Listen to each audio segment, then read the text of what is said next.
Jamhira mon bandiraɓe sehlaɓe heɗotoɓe radio Jowol Sare hande ko ñalawma talat hawri ko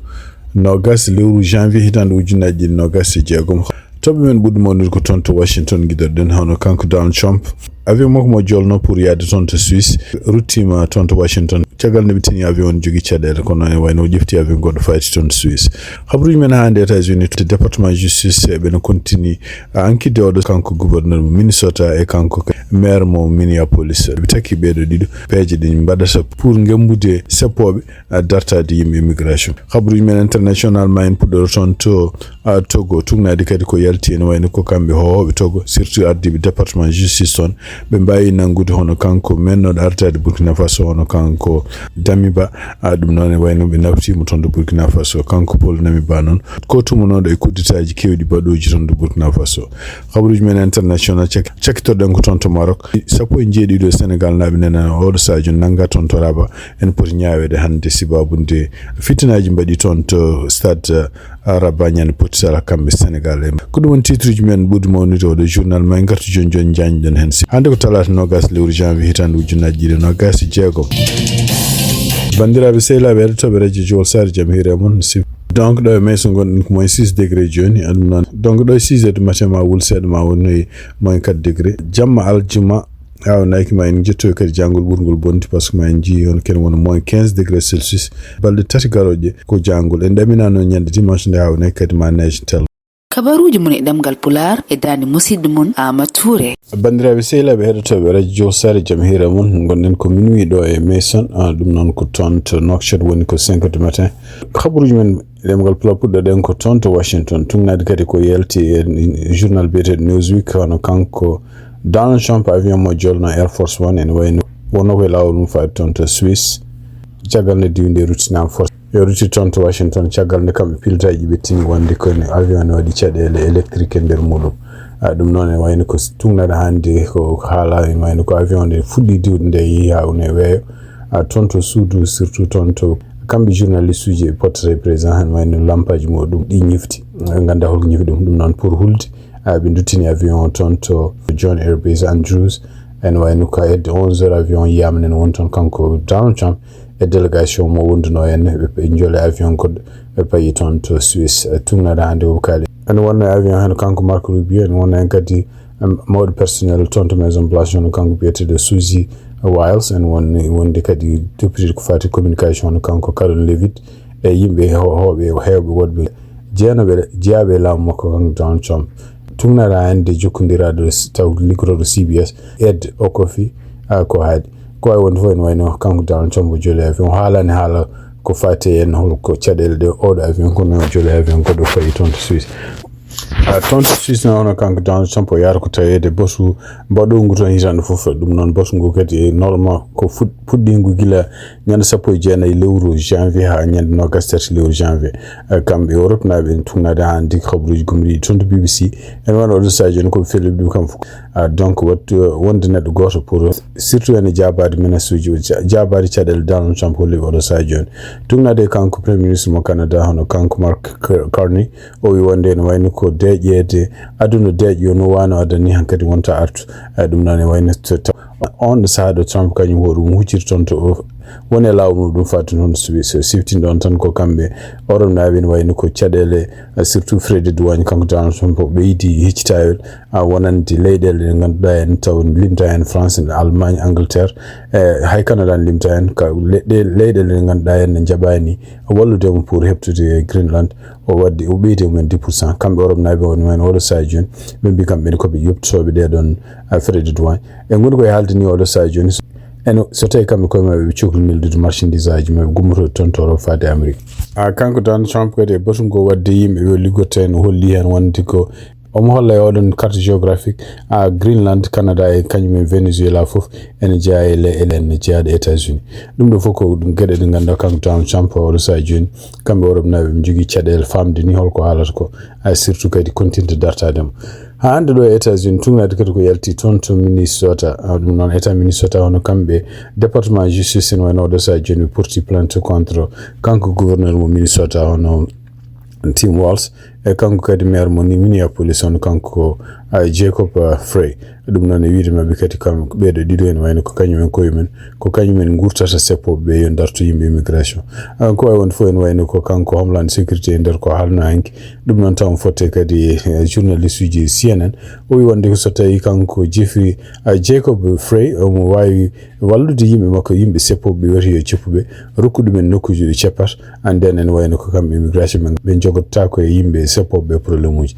kono e nder jabul makko kanko Jacob Frey ko jaabi yu d'abord amendement gadan mo ganda constitution halani nder constitution États-Unis wi wonde ko kala seppo be tawde kay ceppugol men ko jam e kadi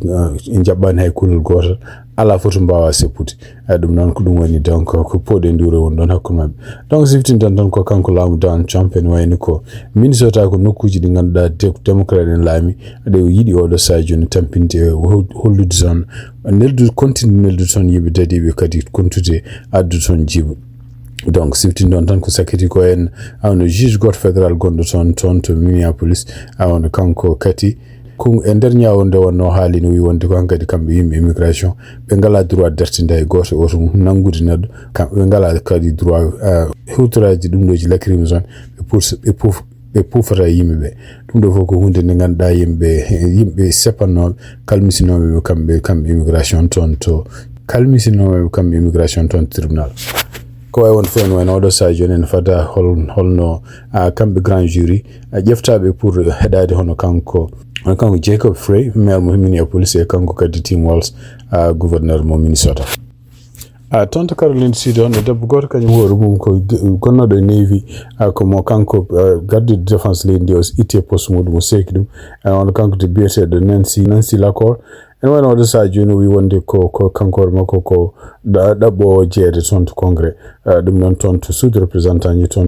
ton Caroline du Sud tungnaadi kongu do haali wi wonde ko woni armée o woni Navy ma on du capantati joyi o fudir d'abord ko wonde pilote Navy e caggal mudum o continue graduate makko monta wonti admiral haw dañi ko de tesi e caggal mudum kadi kanko war makko wonti mawdo armée mbiyata reserve kono wi wonde ken wayni ko fin otinani tan gardido défense leydi ittimo ligge makko taw ala fof hol ko wadi ko way wonde fo wi wonde ko mo jogi ha heewi ko wawi wallude mo jogi ha heewi ko foti wallude ko foti ligade e dum wadi don ko do sa joni mo yidi kanko war makko je ton to congrès tin don tan ko gila tan campagne makko kanko Donald Trump e yimbe hewbe jeabe timo be wado sa joni ko be kalano ko ustude rewbe armée ustude kadi kala ko wete en yimbe ngana tugo ko be armée donc ko teskirata no ko be ko laamu ko kanko Donald Trump ko are laamu ko en wayni ko kambe département défense be cieki joni ken abbo hakke sappo joyi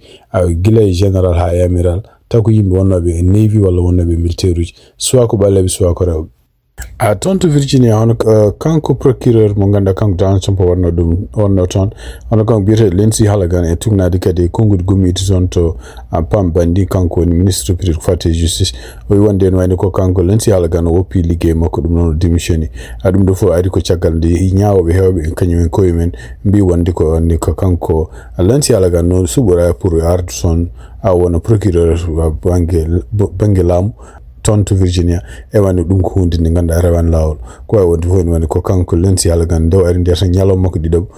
kanko addi gullitali wonande kambe département justice contre kanko ancien directeur de FBI on James Comey e kanko kadi gondo ton garde de justice ton to New York on kanko Leticia James ko wonde fo e wani tugnade hande pam bandi ko haali e wayno ko tibabunde o do juge goto kanyu federal bino do wonde ko tibabun kanko war mo no subirani e wayno ko kala ko taki bedo en James Comey e kanko Leticia James wawa jabete sabu kanko wala hatan wadde odon liggey taw no subirani mo jani ko wonde fof tugnade hande pam bandi ko haali en wani ko a partir de hanki altini kanko liggey makko kanko Lindsey Halagan o démissionné o dartini liggey makko pour wonde procureur mo Donald Trump subino ton to Virginia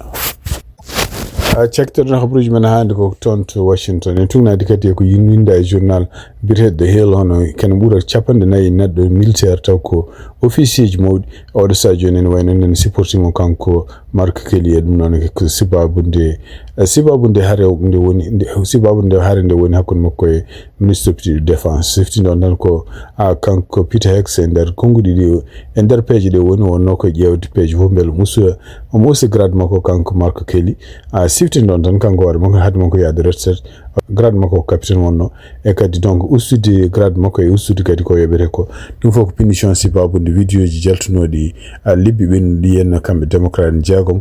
taw ko ancien militaire uji e kaylen mbi wonde ko militaire uji Amerique potan doftade kala ko woni jamiroji taw jamiroji de ndewan lawol ko way woni fo do sa joni lime kan woni chapanna e go taw ko ancien militaire uji kadi ko yimbe officier supérieur wonbe a retraite kanyum en koy menen wayno mbi wonde ko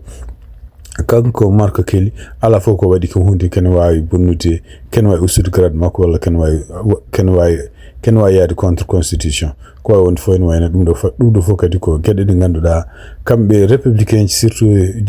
sadiyankobe ben dentini dum hono kanko Peter Hegseth ko wadata ko en wana hunde jogorde marchude e kadi jogorde addande be kambe cadel ko won fo en wayno odo sa joni hono kanko Mark o mono continue fewntade pour dartade be kambe la kanko ministre public ko fate défense habruji men États-Unis cektorde ko tonto Washington e tungnade hande ko yalti on laamu Donald Trump e mbawi gongdinde odo sa joni wono kambe mbawi gongdinde hono gomu biete Dodge dum non département public ko fate laamu no laamorte dum non kanko Elon Musk mo artuno en wayno ko beedo be mbawi hutorade information ngaji tonto social security tan dum kuturi dum ona kuturgol normal way won fo dum do kadi en way ko enquête gummido do sa joni pour enquête hol information ngaji di kuturi hol no kuturi dum e hol ko nen ko na normal ko way won fo en way ko tonto social security en way ko gilde be puddi wiide be nartonde on gonno do ton gadno social security en way ko selno dum wadi kanko danta ko wadi kanko Donald Trump o seki dum don en wayno ko ardibe ordo sa joni tonto social security kalmo weldani hen Donald Trump en wayno démissioni dum wadi donc kanko Elon Musk gomu mo ardibe Dodge en wayno odon dañi kanyum horum nadde tonto computer uji social security pour jewde yimbe gonda be wietebe wonde be takkuno hen odon sa joni mbi wana ken wona hakke million ngaji temedne en jobe kalisaji retraite kanyum en fo ko maybe dum do fo ko hunde nganda en kanko Donald Trump kadi hutiri dum campagne makko gila memo Elon Musk way won fo en won odo sajo en kambe lamungu be mbi wonde ko information ngaji be don kutiri ton social security di en wayno ko won hen do ngana gonga wala kutira ki dum no poti hutirete kaburuji e demgal Pulaar e radio Jawol Sar bandiraɓe sehlaɓe heɗotoɓe radio Jawol Sar habruji men international puɗɗoɗen ko tonto Nigeria tonto Lagos e tugnadi kadi epi news ko haali on ɓe mbi wonde ko hohoɓe tonto Togo e ñalawma hen gari mbi wonde ko ɓen wayno ɓe nanguino hono mennoɗo ardade tonto leydi Burkina Faso hono kanko biyeteɗo Paul Henry Sandago Damiba ɗum noon e wayno ko takkanoɗo ko sakiri ko ni en wayno ko kudditade ɗumnoɗo wadde tonto Burkina Faso kañum waduno kanko oɗo gardinoɗo armée en wayno o wonino Togo ko Togo wurno gile nde waɗa kuddita hitan ujunaji ɗi no gas e ɗiɗi kono noon e wayno ko leydi makko ne yiilom en yiiɗi o heɓde musibabude kañum koye men tuumin wonde ko won gueɗe kewɗe surtout won kalisaji ɗi weewo dirtini ɗum e surtout kadi kanko hoore makko omo continue omo tuuma kadi wonde ko kanko ko hoore makko waɗata kala crime aji baɗuɗi toon walla kala ko wiyete kudditaji baɗuɗi toon ko wawi wonde fof en wayno ko ministre toppitiɗo ko fate justice toon to Togo en wayno ko cour d'appel gonɗo toon to Lomé kañum hoore mum wi wonde ko alay saago nawtamo ko Damiba caggal nde o nangano toon ɗum noon sibabude sibabude kañum en koyemen tugnade gueɗe ganduɗa jokkodiral gongal hakkude kamɓe Togo e kamɓe Burkina Faso pour ko fate justice ko wawi wonde fof en wayno ko kanko Damiba en wayno wartirama toon to Burkina Faso tugnade noon ha hande ko mi toon to Burkina Faso ala confirmation baɗɗo wonde o yettima toon walla o yettaki toon kono noon ko neɗɗo kam haala mum ne haaltano ko sakiti ko jonte tati ɓendu nde sibabude kudditaɗe ɓe wadde toon yobade kanko fitande makko kanko capitaine Ibrahim Traoré e kadi waylude laamu gongu tongu ko wawi wonde fof fenone ɗum kadi ko habaruji gumiri toon to agence presse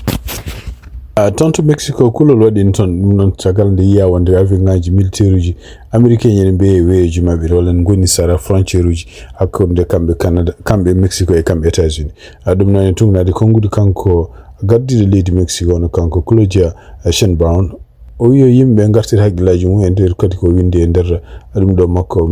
nder page makko ex o wi wonde ko omo jogui assurance wonde ko kamɓe hay avion militaire goto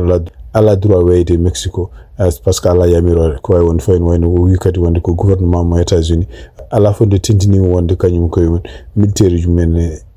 mumen avion ngaji men militaire ji mamɓe e Mexico ɗum noon tungnade hande konngol gummide hande to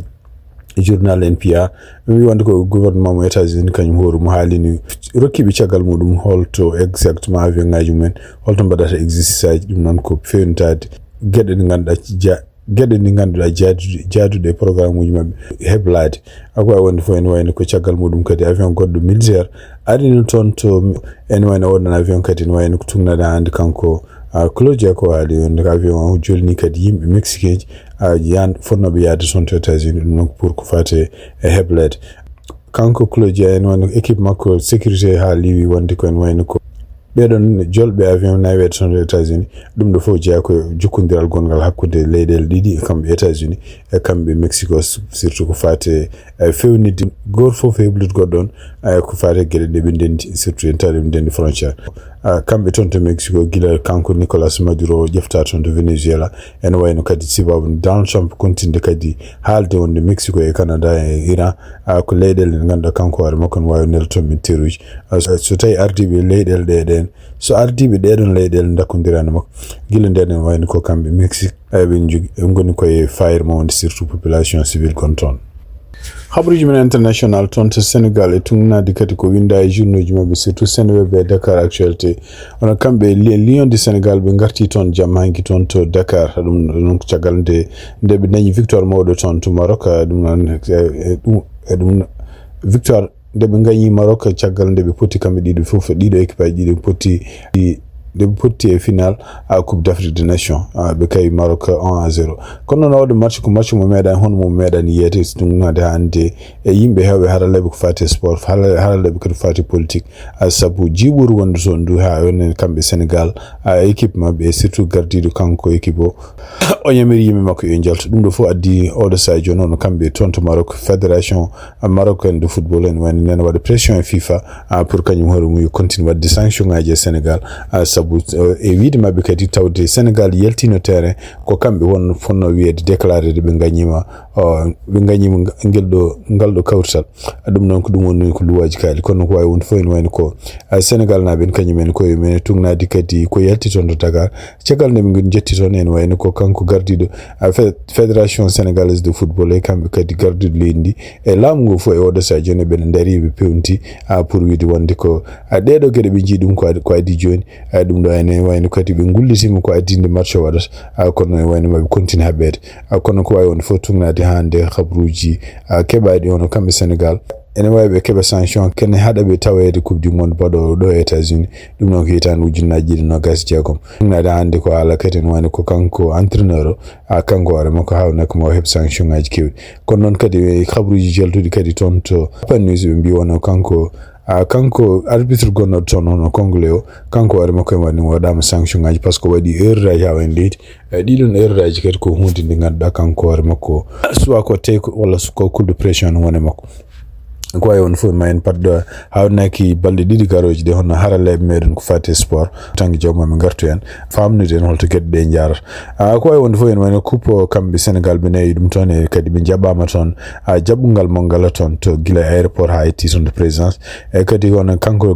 gardiɗo leydi ndi hono kanko Bachir Diomaye Faye ene wayno jour uji goto fof tungnade hande Dakar actuel ko haalata goto fof rokkama terrain mo ganduɗa ken wona 1500 mètres carré e kadi rokkama kaalisaji kewɗi ko wawi wonde fof no mbiɗen ni awnaki ma en gartu hen ñalawmaji garoji pour yañade hen habruji men international cektoɗen ko toon to Rabat toon to Maroc ene wayno ko 17 Sénégal naji oɗo saha joni nana toon to commissariat central gonɗo toon to Rabat ɗum noon ko nangaɓe caggal nde hariji mbaɗi toon to stade ñande dimanche ɓennuɗo ɗum noon siftindon toon ko ene wayno ko tungnade hande journal biyeteɗo observateur ko haali ɗum ɗo fof ari noon koye oɗo ñallawma dimanche mo kamɓe Sénégal e kamɓe Maroc ɓe pottuno ko mbiyata jaabi heɓtirde pour gagnade oɗo coupe d'Afrique des Nations ay dum non e wayno ko ciagal de kambe Sénégal na be ji wonde ko non seulement arbitre kany woru mum won gede de wadi no wayno ko rokki penalty hono kambe supporter du Sénégal na wonno wodon stade ken won abbo e ujina ciati dum do faari ko nyalamo kambe Sénégal na be kam barong na potano son to